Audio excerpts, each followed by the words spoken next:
Looks like I only got a one-way ticket over here. Sure wish I could give you one more kiss. A war was just a game we played when we were kids. I'm laying down my gun, hanging up my boots. I'm up here with God and we're both watching over you. So lay me down in that open field out on the edge of town.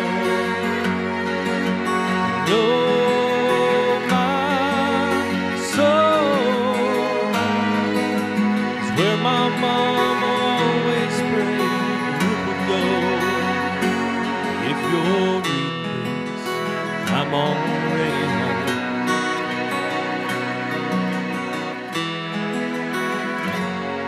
If you're reading this halfway around the world, I won't be there to see the birth of our little girl.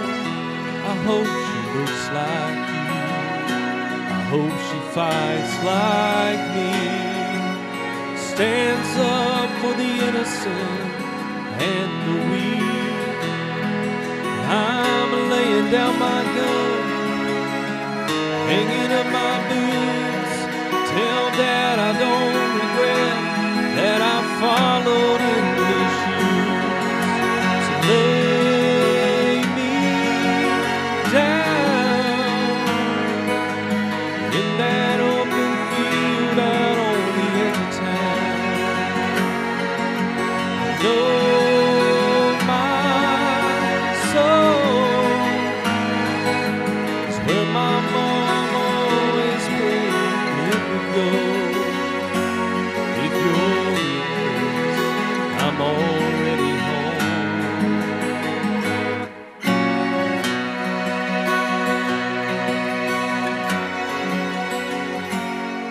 If you're reading this, there's gonna come a day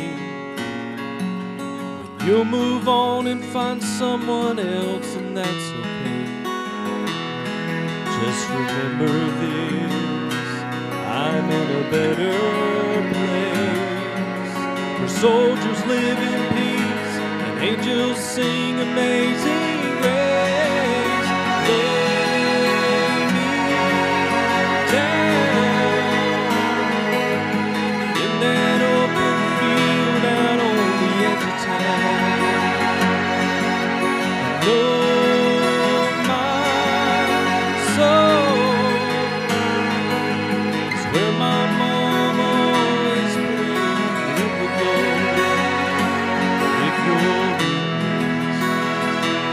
If you're reading this, I'm already home.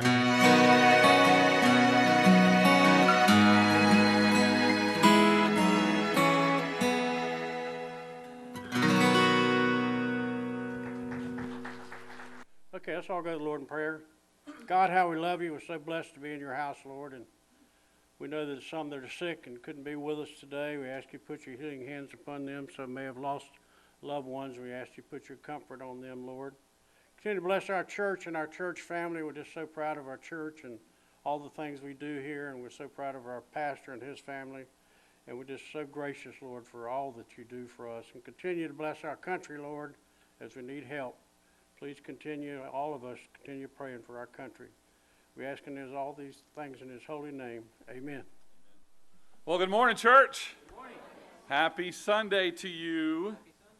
You know, I'm dressed a little casual this morning, but this holiday, this Memorial Day, is not a casual event.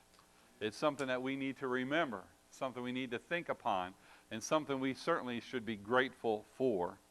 Today, again, though, is a day that we ought to be happy, especially when we acknowledge, when we stop to realize, when we stop to examine or just recognize the many blessings that God has given to us. And one of the greatest ones is the freedom that we have here. I mean, can you think of 10 blessings right now that God has given to you this past week? 10 blessings. And if you can't, let me help you out here a minute. Let me ask you some questions. When's the last time that you had to take shelter in a bomb shelter? Were you admitted to the hospital due to accident or illness this past week? How many days has it been since you last ate? Do you have clean running water at your home? Could you get dressed by yourself this morning? You got money in your wallet or your pocket or your purse, even some change.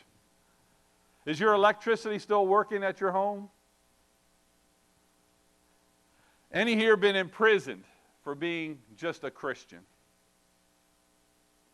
Did you enjoy your walk to church this morning? Or did you get to drive or ride? What sins will you be charged with when you see Jesus face to face? You know, people throughout the world are facing these things every single day.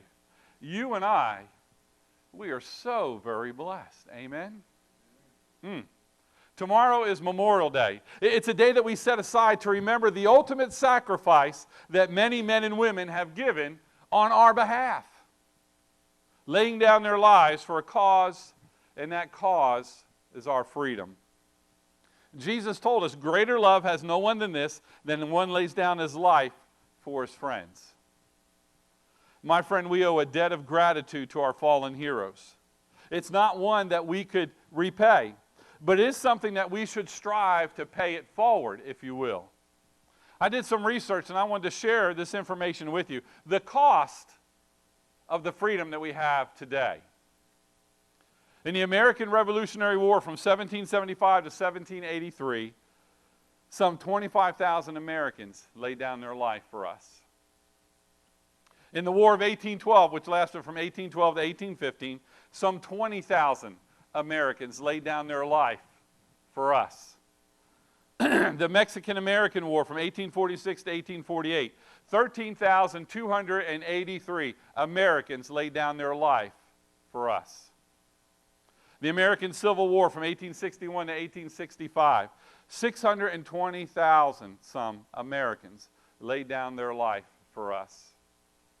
The Spanish-American War in 1898, 2,446 Americans laid down their life for us.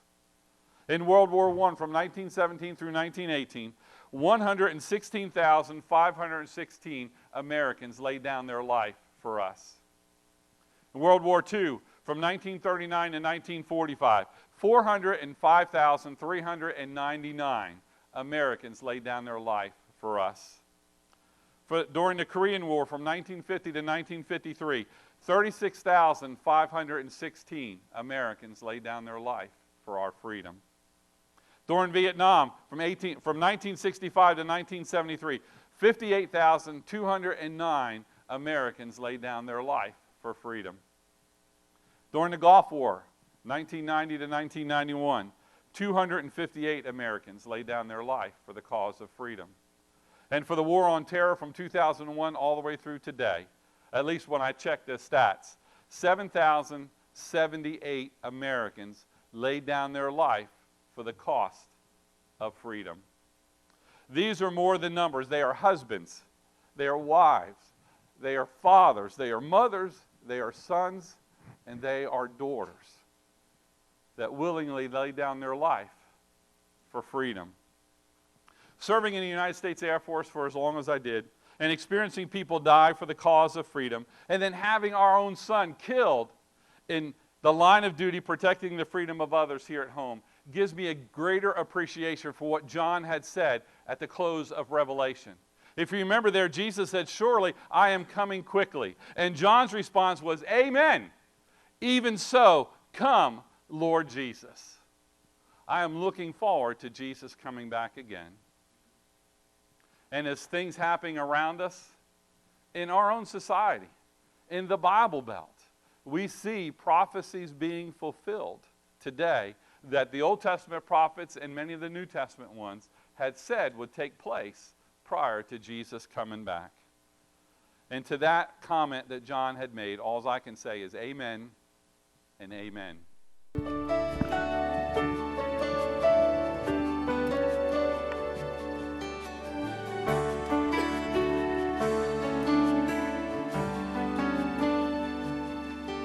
If tomorrow all the things were gone I'd worked for all my life, and I had to start again with just my children and my wife, I'd thank my Lord above to be living here today, 'cause the flag still stands for freedom, and they can't take that away. Hey. And I'm proud to be an American, where at least I know I'm free.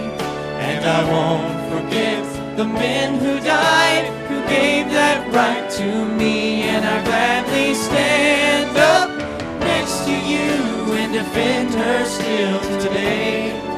'Cause there ain't no doubt I love this land. God bless the USA.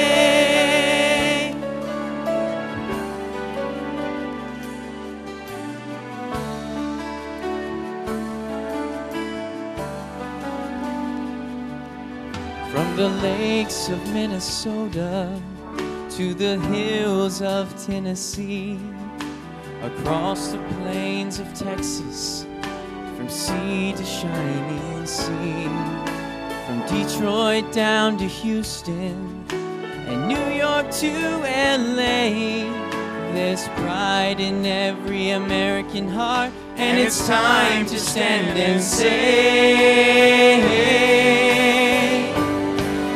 and I'm proud to be an American, where at least I know I'm free.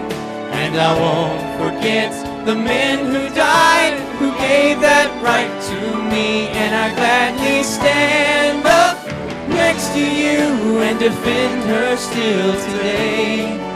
'Cause there ain't no doubt I love this land. God bless the USA.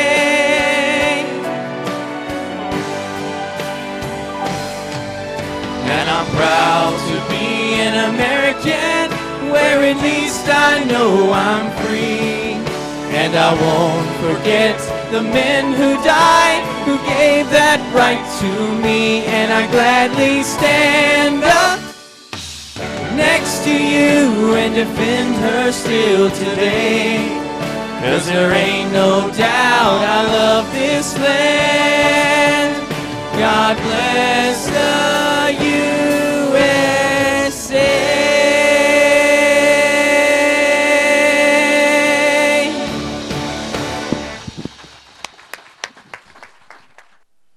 Back in the day when my uniform fit, we had a dining in, and that was just for the military members. The spouses were not there. I think the dining in was just military members. And we had that song played, and everybody grabbed a hold of the hand of the person next to them and stood up. At the end, raised our hands. It's a great song. It's very moving, and I appreciate that. Tomorrow is Memorial Day, and I trust that you will take time to remember, to reflect on those men and women who, through service to our country in the military, have made the ultimate sacrifice by laying down their lives for our freedom. And today I want us also to remember another meaning behind Memorial Day, which is to honor the greatest sacrifice of all time. You know, freedom isn't free. You've heard that. Or maybe you've heard freedom is not free. Or maybe you've heard freedom ain't free. It's an idiom in our land, in America, that expresses gratitude for our military and the service that they provide for us. It implicitly states that freedoms enjoyed by all of us are only possible through the voluntary risk taken and sacrifices made by our military men and women. There's a poem that was written by Kelly Strong. Kelly was a past commander of the United States Coast Guard. He wrote this in high school. He was a senior in high school. He was in the Junior ROTC at Homestead High in Homestead, Florida. And he wrote this poem in 1981. He did it as a tribute to his daddy, who was a Marine, who also served 2 tours in Vietnam. So I want you to listen to Freedom is Not Free. I watched a flag pass by one day. It fluttered in the breeze. A young Marine saluted it and then stood at ease. I looked at him in uniform, so young, so tall, so proud, with hair cut square and eyes alert. He'd stand out in any crowd. I thought, how many men like him have fallen through the years? How many died on foreign soil? How many mothers' tears? How many pilots' planes shot down? How many died at sea? How many foxholes were soldiers' graves? No, freedom is not free.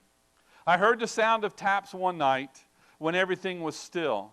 I listened to the bugler play and felt a sudden chill. I wondered just how many times that taps had meant amen, when a flag had draped a coffin of a brother or a friend. I thought of all the children, of the mothers and the wives, of fathers, sons, and husbands with interrupted lives. I thought about a graveyard at the bottom of the sea, of unmarked graves in Arlington. No, freedom is not free. The reminder for all of us today is that this Memorial Weekend is that freedom is not free. And it rings in our minds that sacrifices all cost us something. And the reality check is this: sacrifices or offerings which cost us nothing usually mean nothing whatsoever to us. If I was to give up coffee, it wouldn't matter because I don't drink coffee. I have a couple stories I want to share with you before we get to our text, so just bear with me. If you're in a hurry, leave now. Otherwise, stick around because, to be honest, you need to hear this. Many years ago, Al Capone virtually owned Chicago. Capone wasn't famous for anything heroic.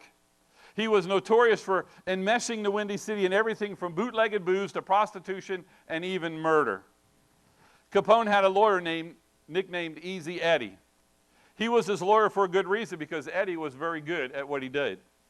In fact, Eddie's skill at legal maneuvering kept Big Al out of jail for a long time. And to show his appreciation, Capone paid him very well. Not only was the money big, but Eddie got special dividends too. For instance, he and his family occupied a fenced-in mansion with live-in help and all the conveniences of that day. The entire estate was so large it filled up a city block in Chicago. Eddie lived the high life of the Chicago mob, and he gave little consideration to the atrocities that were going on around him. Eddie did have one soft spot. He had a son that he loved dearly. Eddie saw to it that this young son had the best of everything: clothes, cars, and a good education. Nothing was withheld. No price mattered. Price was no object for him. And despite his involvement with organized crime, Eddie tried to teach his son right from wrong. He wanted his son to be a better man than what he was. Yet with all of his wealth, with all of his influence, there were two things that he could not pass on to his son. And that was a good name and a good reputation. One day, Eddie reached a difficult decision. He wanted to rectify the wrongs he had done. He decided he would go to the authorities and tell the truth about Al Capone, clean up his tarnished name, and offer his son some kind of semblance of integrity. To do this, he would have to testify against the mob, and he knew the cost would be great, but he testified nonetheless. Within a year, Easy Eddie's life ended in a blaze of gunfire on a lonely Chicago street. But in his eyes, he had given his son the greatest gift he had to offer and the greatest price that he would ever have to pay. We could say because of this true story, and it is a true story, that Eddie's freedom was not free. It cost him his life, yet his sacrifice sent his son and his family free. Here's my second one. World War II produced many heroes. One such man was Lieutenant Commander Butch O. He was a fighter pilot assigned to the USS Lexington. It was an aircraft carrier, and they were in the Southern Pacific. One day, his entire squadron was sent out on a mission. And after he was airborne, he looked at his fuel gauge and realized that someone had forgotten to top off his fuel tank. He could not have gone all the way on the mission and gotten back safely to the ship. His flight leader told him, "You need to return to the carrier now." Reluctantly, he dropped out of formation and headed back to the fleet. As he was returning, he saw something that turned his blood cold. A squadron of Japanese aircraft were speeding their way towards the American fleet. Our fighters were gone on a sortie, and the fleet was all but defenseless because those fighters were long gone. Butch couldn't reach his squadron and bring them back in time to save the fleet, nor could he warn the fleet of the approaching danger. There was only one thing he could do. He must somehow divert them from the fleet. Laying aside all thoughts of personal safety, he dove into the formation of the Japanese planes. Wing-mounted 50 calibers blazed as he charged in, attacking one surprised enemy plane after another. Butch wove in and out of the now broken formation and fired at as many planes as possible until all his ammunition was finally spent. Undaunted, he continued the assault. He dove at the planes, trying to clip a wing or tail in hopes of damaging it so much that the enemy could not fly it any longer. Finally, the exasperated Japanese squadron took off in another direction. Deeply relieved, Butch O and his tattered fighter limped back to the carrier. Upon arrival, he reported in and told the events surrounding his return. The film from the gun camera mounted on his plane told the tale for everyone to see. It showed the extent of Butch's daring attempt to protect his fleet. He had, in fact, destroyed 5 enemy aircraft. This took place on February 20th, 1942. And for that action, Butch became the Navy's first ace of World War II and the first naval aviator to win the Congressional Medal of Honor.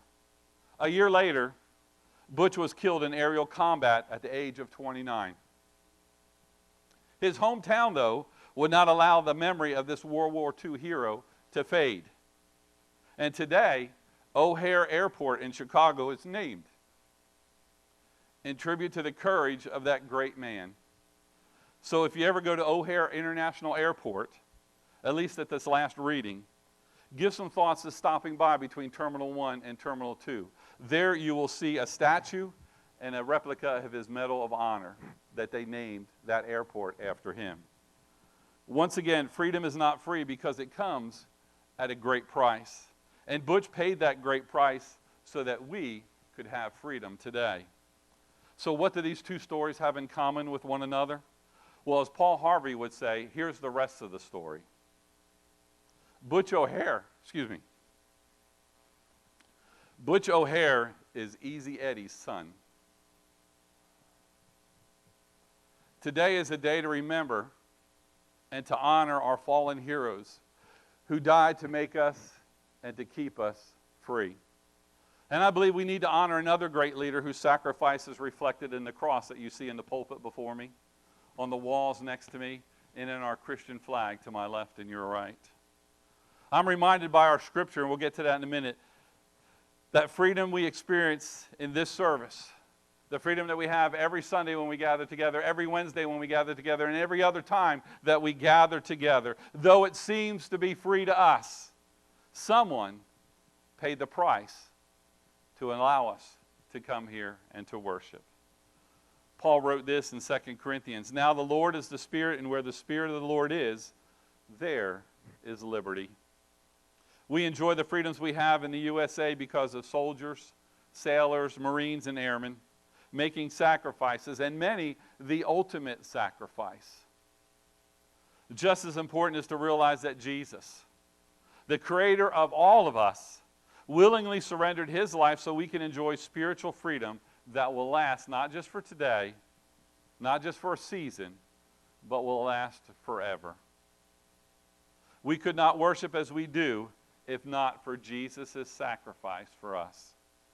And I want you to consider a couple things before we get to that text. What do you offer? What are you willing to sacrifice to keep our nation free? And then secondly, what do you offer? What are you willing to sacrifice for the cause of Jesus Christ? I believe my namesake had it right. He understood. David. In 1 Chronicles chapter 21, if you have your Bibles and you're able to, please stand with me for the reading of God's Word, looking at verses 22 through 26. Then David said to Ornan, "Grant me the place of this threshing floor, that I may build an altar on it to the Lord. You shall grant it to me at the full price, that the plague may be withdrawn from the people." But Ornan said to David, "Take it to yourself, and let my lord the king do what is good in his eyes. Look, I also give you the oxen for the burnt offerings, the threshing implements for wood, and the wheat of the grain offering. I give it all. Then King David said to Ornan, no, but I will surely buy it for the full price, for I will not take what is yours for the Lord, nor offer burnt offerings with that which costs me nothing. So David gave Ornan 600 shekels of gold by weight for the place. And David built there an altar to the Lord, and offered burnt offerings and peace offerings, and called on the Lord, and he answered him from heaven by fire on the altar of burnt offering. Father God, we thank you so much for this opportunity. Lord, we truly are blessed. And I pray, God, as we remember, as we recognize, as we acknowledge the gift of freedom that others have given to us. The saying goes, some gave all, or all gave some, but some gave all. Father, especially this weekend, may we remember those who have given their all for us. May we not be glib. May we not take it for granted. And Father, may we also remember that Jesus gave himself for us too. Help us, Lord, to apply these truths to our life, that we might better serve you, that we might be better citizens in the United States of America. And Father, that you would be pleased in what we do and say. Speak to our hearts now, Father. In Jesus' name we ask. Amen. Please be seated. I have 2 points this morning, and that's all there is. The first one is this: at what cost? David knew that an offering or sacrifice needed that cost him nothing was going to be worth nothing to him. But if he was going to give it to the Lord, he wanted to pay the price. He wanted to involve himself. He wanted to give of himself to save his people. In order to keep Israel from destruction, David was willing to pay the price, that deliverance and freedom would return to him and to his people. And Jesus did the very same thing for us. He willingly paid the price so that we could be forgiven, so that we could be cleansed, so that we could be part of God's kingdom, so that we could be co-heirs of Jesus Christ, so we could spend eternity in heaven, so that we could be changed, that we could be free and victorious people. Many others have followed in Jesus' footsteps, as well as David's example, to give others the freedom to know and accept God's gift of grace and mercy. And consider the apostles, those handpicked by Jesus, each one martyred for the proclaiming the truth of Jesus. Each one died, save one, at the hands of Jesus' haters. John was the only one who didn't die, but that was because they didn't try to kill him. But God spared him for a special purpose. And the book of Revelation is one of that purposes that God spared him for. Throughout our nation's history, throughout each war, each battle, each skirmish, one thing rings true, that our men and women, for the greater part, recognize the possibility that they might not come home. When I deployed to Kuwait during Operation Desert Storm, my insurances were checked, my personal information was checked, my family information was checked, and all the pertinent documents that applied to me and my family was checked and rechecked and checked again. Now I thank God that even though we were only like an hour from Iran and 45 minutes from Iraq, that me and all those others were able to return home safely. Not everyone was able to do that. We have many missionaries who have answered God's call. And Davy and Natalie Lloyd are examples that just happened this past week. God had called them. God said go, and they went. And they went to Haiti to share God's love. And they get attacked and brutally beaten to death. Not everyone is able to come home. And I'm thankful for those missionaries that answer God's call, that are obedient to Him. And yes, there will be some more that will never get back home to where they were raised. At what cost? For some, it's their lives. For some, it's just a matter of convenience. I don't want to do that, so I'm not going to. For some, it's nothing initially because they are ignoring God's call. But the price will come later on. Sometimes, well, to be honest, many times, I am confused. I am befuddled. I am perplexed at how people want to embrace Christianity and don't want it to cost them anything. The same is true for many citizens in our country. Are we that gullible? Are we that ignorant to take what we have for granted? Again, I ask you, at what cost? Secondly, pay it forward. We can never repay those who have sacrificed their life for our freedom. We can never repay Jesus Christ for what he has done for us in saving us and allowing us to be a part of God's family. But we can pay it forward. Have you ever seen the movie Saving Private Ryan? Those of you who have seen it. It's about some soldiers who are looking for one of their own somewhere in Europe. And what has happened, the War Department has gotten word as they were sending out these letters. They came across one, and then another one, and then another one. The Ryan family had 4 of their children in World War II. They got a letter and notification, one of them died. And then the second one, then the third one. And they brought it up to the chain of command and to the attention and said, look, the Ryan family, they got 4 boys, 3 of them already dead. And so they thought they would send people out to find James, the remainder, and to bring him home so he can help his mama. Captain Miller, played by Tom Hanks, leads his squad to find the 4th and bring him back home. As the story progresses, members of Miller's squad are killed in battle.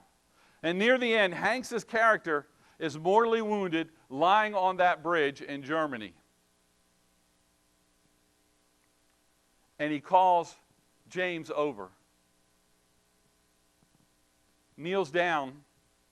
He grabs him by the shirt and tells him this. He says, earn this. Earn it. The sacrifices that his fellow Rangers made for Ryan's safe return home. Earn that in the life that you live. As the movie closes out, Ryan, his wife, his son, grandchildren are there at Arlington Cemetery. They find Captain Miller's marker.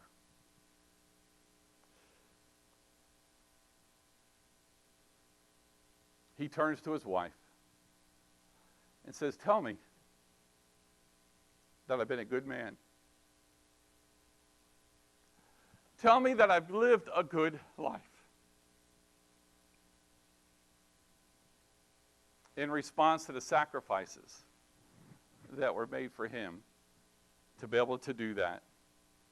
Are we doing that for the many who sacrificed their lives, and especially for the one who sacrificed his life for us to be saved, to be forgiven, to be a part of God's family? In Romans, Paul wrote this in Romans 12, 1 through 2. It says, I beseech you therefore, brethren, by the mercies of God, that you present your bodies a living sacrifice, wholly acceptable to God, which is your reasonable service. And do not be conformed to this world, but be transformed by the renewing of your mind, that you may prove what is that good and acceptable and perfect will of God. What that is saying is, pay it forward. A living sacrifice, it means it will cost us our life, it will cost us our will, it will cost us our self-centeredness. To be a living sacrifice means I place the values of others above my own. And I commit to living my life for the one who gave his life for me. And let me share a more practical way of doing this for you. Husbands, if you're a husband in here, would you raise your hand? Don't be embarrassed. Put it up. What this means is that you love your wives as Christ loves the church and gave himself for her. You can put your hands down now. Make her a priority. Do for her, be with her, care for her, protect and provide for her. That's what God's talking about. That's how we pay it forward. Wives, your turn. If you're a wife, raise your hand. Put it up. There we go. It says, submit to your own husbands as to the Lord. And it doesn't mean that you're less than he is. It doesn't mean you have less value than he does or purpose or anything else. What it means is that you respect, that you support, and that you encourage your husbands. And men, let me tell you this, you set the tone. Now I know it says, wives submit to your husbands before it gets to the part about husbands love your wives. But I think what Paul was saying to the Ephesians is, wives, you submit to your husbands after they love you like Jesus loves the church? Or based on how they love you like Jesus loves the church? Your wife will have no problem submitting to you, men. If she knows that you love her, if she knows that you treasure her, if she knows that you want the very best for her, she is safe in your care and in your hands. Children, how many here have parents? Raise your hand. Some of you just don't want to raise your hands, do you? Children, obey your parents in the Lord, for this is right. Children, obeying our parents is the only command that God has ever given that has a promise. You can see that in Exodus 20, verse 12. Now, for all of us, Christians, if you're a Christian here this morning, this is what God tells us. Don't forsake the assembling of yourselves together as is the manner of some, but exhorting one another, and so much the more as you see the day approaching. How many of you believe that we're living in the last days? That's why we need to be here. We need to be ready. If Jesus comes back on a Sunday morning, I want to be here with y'all. I want to go up with you. Make church, worship, Sunday school, Bible study a priority, not an afterthought in our life. If you want to lead your family, lead by example. If you want to be the leader in a church, lead by example. We have 24 hours each day. We have 168 hours each week. How much of that do we devote to God?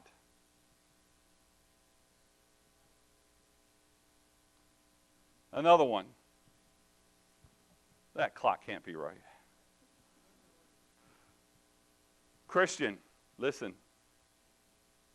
I'm going to be gone next week. Joey said his message is only going to be 10 minutes long, so you can recoup then. Bring all the tithes into the storehouse, that there may be food in my house. And try me now in this, says the Lord of hosts, if I will not open for you the windows of heaven and pour out for you such blessings that there will not be enough room to receive it. I have not preached a message on tithing just yet. And I'm not going to do it right now. But all I'm going to say is this. God can do more with just 90% of our pay, in meeting all of our needs, than we can do with 100% of that pay. One more. Be diligent to present yourself approved to God, a worker who does not need to be ashamed, rightly dividing the word of truth. Church, we cannot know God if we don't read, if we don't study, if we don't meditate upon His Word. That's how we get to know Him. Coming on Sunday morning is just a tip of the iceberg. There is so much more below the surface that we have when we spend our alone time with God at home. Pay it forward. All right, I'm going to wrap it up here. John F. Kennedy. But he said in 1960, ask not what can my country do for me, but what can I do for my country? And there's a lot that we can do. Hey, we can volunteer. We can pay our taxes. We can serve in the military. We could pray for our leaders. We can vote in the way that God directs us to vote. But what if I were to change that just a little bit from what Kennedy had to say? Ask not what can my church do for me, but what can I do for my church? And as we ponder these things that we have tomorrow, as we enjoy time off with family, as we remember what Memorial Day means, I trust that each of us will consider at what cost, as well as paying it forward. Let's pray. Father God, again, we're so grateful for this opportunity. Lord, we love you. And we know that you love us, and you want the very best for us, Father. But in order for that to happen, we've got to respond to your call on our life. We've got to do what you've asked us to do. We can't just sit back and do nothing and expect everything to fall into our lap. When you've called us to serve, when you've called us to minister, when you've called us to worship, when you've called us to disciple, when you've called us to fellowship. So I pray, God, that you would help us to do all these things. And I pray, Lord, that you would just allow this time, even though it's just a little bit late, Lord, not to rush out, but just to be obedient to what your Spirit is calling us to do. May we respond with yes, Lord. In Jesus' name, amen. Moment, please. Keith and Barbara, would you come and join me? You can face the congregation. This is Keith and Barbara Naylor. Say hey. Y'all say hey to them. Barbara is Ricky's sister, right? Yeah. Okay. You admit to that? Yes. Okay, good. Anyway, they've been joining our fellowship here. They love it here. They want to be a part of this family here at Trinity Missionary Baptist Church. They've accepted Jesus Christ, their Savior and Lord. And again, they just like what they see. They like what they hear. They like being with y'all. And so I want to ask them these questions before I put it to you. David wrote these words, "Have mercy upon me, O God, according to your loving kindness, according to the multitude of your tender mercies. Blot out my transgressions. Wash me thoroughly from my iniquity and cleanse me from my sin. For I acknowledge my transgressions, and my sin is always before me."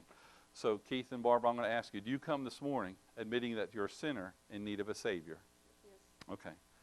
And then Romans, Paul wrote this, that if you confess with your mouth the Lord Jesus and believe in your heart that God has raised him from the dead, you will be saved. For with the heart one believes unto righteousness, and with the mouth confession is made unto salvation. So Keith and Barbara, do you come this morning confessing Jesus Christ as your Savior and Lord? Yes, I do. Very good. Well, church, you have heard that. Again, they love it here. They love you all. We know that as you get to know them, you're going to love them too. And that's what their pleasure is. They want to come here and be a part of this family, to use their gifts for God's glory, to help us, to encourage us, to pray for us, just as we do for them. So what is your pleasure, church? Okay, so I've heard it many times. All those in favor of receiving Keith and Barbara Naylor into the family of Trinity Missionary Baptist Church, allowing them to use their gifts for God's glory and partnering together with them for God's kingdom to grow right here in this area and then throughout the world, would you simply say amen? Amen. Awesome. I know there's no opposition. Keith, welcome. Thank you. Barbara, welcome. So glad you could be here.